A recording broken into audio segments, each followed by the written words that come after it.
உறவுகளுக்கு வணக்கம். இன்றைக்கி நம்ம என்ன வீடியோவில் செய்கிறோன்னு பார்த்தீங்கன்னா, புளியோதரை தான் செய்ய போகிறோம். கோயில் புளியோதரை மாதிரி.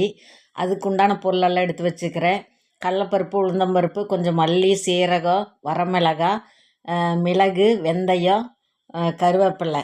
இன்னொரு தட்டில் பார்த்திங்கன்னா எள், கொஞ்சம் கடுகு, பெருங்காயப்பொடி எடுத்து வச்சுக்கிறேன். நாம் இப்போ ஒரு வாணலி அடுப்பில் வச்சு அதைய 1 பை 1 போட்டு எண்ணெய் ஊற்றாமல் அப்படியே ட்ரை ரோஸ்ட்டாக வறுத்து எடுத்துக்க போகிறோம். இப்போ நான் ஃபஸ்ட்டு வந்து மிளகா, கருவேப்பிலை போட்டிருக்கிறேன். இது நல்லா ட்ரையாக மொறு மொறுன்னு ஆனதுக்கு பின்னாடி கடலப்பருப்பு, உளுந்தம்பருப்பு சேர்த்துக்கிறேன். இதெல்லாம் கொஞ்சம் வதங்கறதுக்கு கொஞ்சம் டைம் எடுக்கும். அதனால் இதெல்லாம் முன்னாடி போடுறேன். எல்லாத்தையுமே ஒட்டுக்க தான் போடுவேன். இது பொன்னிறமாக ஆன கடைசியில் மிளகு, சீரகம், மல்லி, மற்ற வெந்தயம் இதெல்லாம் போட்டுக்கலாம். இதெல்லாம் போட்டுட்டு நம்ம அப்படியே ட்ரை ரோஸ்ட்டு பண்ணிகிட்டே இருக்கணும். இந்த எள், கடுகு எல்லாமே சேர்த்திக்கலாம். ஆனால் அடுப்பை சிம்மில் வச்சு கைவிடாமல் கிளறிட்டே இருக்கணும், இல்லைன்னா கரிஞ்சு போயிடும். இந்த மாதிரி கைவிடாமல் அதை நல்லா பொன்னிறமாக எல்லாத்தையும் வறுத்து எடுத்து ஒரு தட்டில் போட்டு ஆற வச்சுக்கணும். கொஞ்சம் பெருங்காயத்தூள் சேர்த்துக்கலாம். பெருங்காயத்தூளும் சேர்த்துக்கிட்டு இதைய நல்லா ஆற வச்சுக்கலாம். ஆற வச்சுட்டு இதை ஒரு பொடியாக பண்ணணுன்னா அதுதான் புளியோதரை பொடி. ரொம்ப ரொம்ப சூப்பராக இருக்குது, செம்ம டேஸ்ட்டாக இருக்கும். உண்மையிலுமே நல்லாயிருக்கு. நீங்களே இந்த மாதிரி செஞ்சு பாருங்கள், சரிங்களா? அது செய்யணுங்கிறதுக்காக தான் இப்படி தனித்தனியாக உங்களுக்கு எடுத்து விளக்கமாக சொல்கிறேன். நான் வந்து இப்போ எல்லாத்தையும் வறுத்து ஆற வச்சுட்டேன். ஆனால் எண்ணெய் வந்து ஒரு சொட்டு கூட ஊற்ற கிடையாது. இதை வறுத்து எண்ணெய் வந்து தாராளமாகவே ஊற்றிக்கிங்க. கடுகு, உளுந்தம்பருப்பு, கடலப்பருப்பு போட்டு தாளிச்சுக்குங்க. அதுக்கப்புறமா கொஞ்சம் வேர்க்கடலை போட்டுக்குங்க.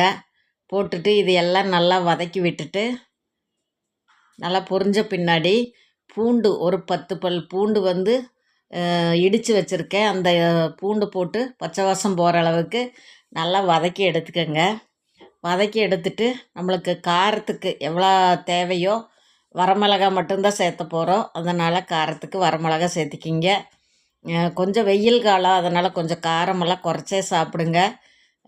அப்புறமா கருவேப்பிலை சேர்த்திக்கலாம். இதையெல்லாம் நல்லா வதங்க விட்டு இன்னும் கூட கொஞ்சம் இதுக்கு பெருங்காயத்தூள் சேர்த்துக்கலாம். ஏன்னா நமக்கு வந்து வயிறு பிரச்சனை வராமல் இருக்கும். அதுக்காகத்தான் பெருங்காயத்தூளெல்லாம் நிறையா சேர்த்துறது.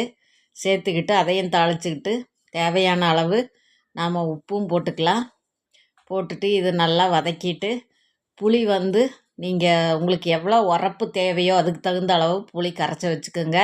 சில புளி வந்து இனிக்கும், சில புளி வந்து ரொம்ப புளிப்பாக இருக்குது, சிலது புளிப்பு கம்மியாக இருக்கும். அதனால் உங்களுக்கு புளிப்பு எந்த அளவுக்கு தேவையோ அந்த அளவுக்கு புளியை கரைச்சி இது கூட சேர்த்துக்குங்க.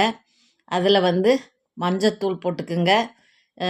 இந்த ஸ்டேஜில் நீங்கள் உப்பெல்லாம் பார்த்து கரெக்டாக உப்பும் சரி பண்ணிக்கலாம். பார்த்துட்டு இதை நல்லா கொதிக்க விடுங்க. கொதிக்க விட்டுட்டு நல்லா சிம்லேயே வச்சு செய்யுங்க. சிம்மில் வச்சு செய்யும்போது உங்களுக்கு எந்த ஒரு உணவு செஞ்சாலும் சிம்மில் வச்சு நீங்கள் செய்யும்போது ரொம்ப ரொம்ப சூப்பராக இருக்கும். அப்புறம் பார்த்திங்கன்னா நம்ம ஆற வச்சுக்கிறோம் பார்த்திங்களா, அந்த வந்து ஒரு ஜாரில் போட்டு நம்ம பொடியாக பண்ணிடலாம். பொடியாக பண்ணிவிட்டு இதை நம்ம எடுத்து வச்சிட்டோம்னா நம்ம எப்போ எல்லாம் புளியோதரை செய்கிறோமோ அப்போல்லாம் 2 ஸ்பூன் 1 ஸ்பூன் போட்டு செஞ்சுக்கலாம். ரொம்ப ரொம்ப வாசமாக மணமாக அருமையாக இருக்கும். நீங்கள் இந்த பொடி செஞ்சு வச்சுட்டிங்கன்னா கோயில் புளியோதரை தான் உங்கள் வீட்டில் செய்கிறது. அந்த அளவுக்கு டேஸ்ட்டாக இருக்கும். இப்போ நான் வந்து அந்த அரைச்சிக்கிற பொடியில் வந்து 2 ஸ்பூன் சேர்த்துக்கிறேன். வெல்லம் ஒரு துண்டு சேர்த்துக்கிறேன். வெல்லம் வந்து சேர்த்தும்போது அது டேஸ்ட் வந்து ரொம்ப நல்லாயிருக்கும். நீங்கள் தேவைப்பட்டால் சேர்த்துக்கலாம், வேண்டான்னா விட்டுறலாம். இது எல்லாத்தையும் சேர்த்து இது வந்து நல்லா எல்லாம் கலந்து வர்ற அளவுக்கு சிம்மிலேயே வச்சு நல்லா வதக்குங்க. கைவிடாமல் கிளறிட்டே இருங்க. கிளறிட்டு சாப்பாட்டை முதல்லையே சாப்பாடு செஞ்சு நல்லா ஆற வச்சுக்கணும். ஆற வச்சுட்டு இந்த இது பண்ணின உடனே சாப்பாட்டை அதில் போட்டு நல்லா கிளறி எல்லா இடத்துலையும் படுற மாதிரி நல்லா கிளறி எடுத்துட்டிங்கன்னா புளியோதரை பொடி ரெடி. சாப்பாடு ரெடி. சூப்பராக இருக்கும்.